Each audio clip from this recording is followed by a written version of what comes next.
Allah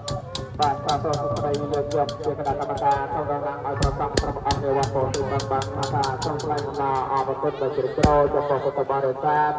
ថាបានថាយករងការទៅកម្មការទៅដោយពីសក្តិក្រាធម៌ប្រទេសតែប្រកាសថាយើងយកជាគណៈកម្មការបានទៅតាមក្បួនដង្ហែដង្ហោនៅមហាសង្គ្រាមចូលមកដល់ថាពុទ្ធបរិស័ទទៅតាមជាវត្តលំនេះទៅក៏មានសតិជ្រះថ្លាជាយ៉ាងក្នុងព្រះពុទ្ធសាសនាបានទៅអង្គការសង្គ្រោះដើម្បីទទួលនៅមហាសង្គ្រាមវត្តទៅបានបានរបស់ផងយើងថាសូមឲ្យលោកលោកតាប្រជាពលរដ្ឋពុទ្ធបរិស័ទ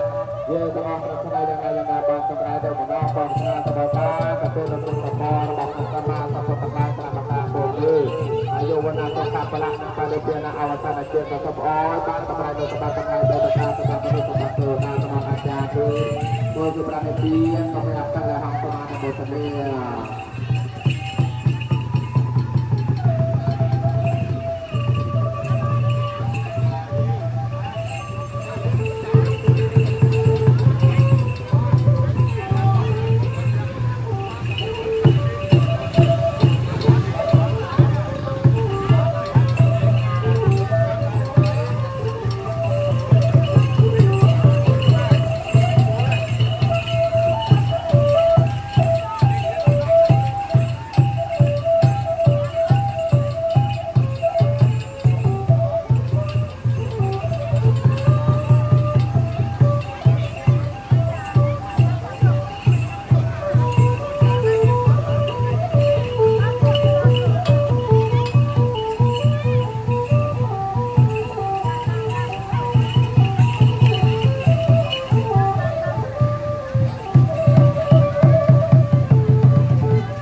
chúng tôi được sự nhất trí của đại đức trụ trì và ban quản trị chùa của hội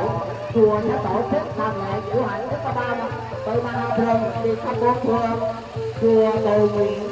cho mưa thuận gió hòa và cầu xin cho hoài nhà nhà được no ấm hòa vui vẻ.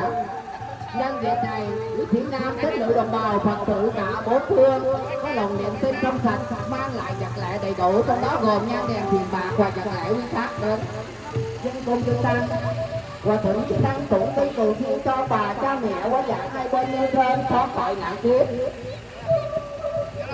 vừa qua được thành đại giới quan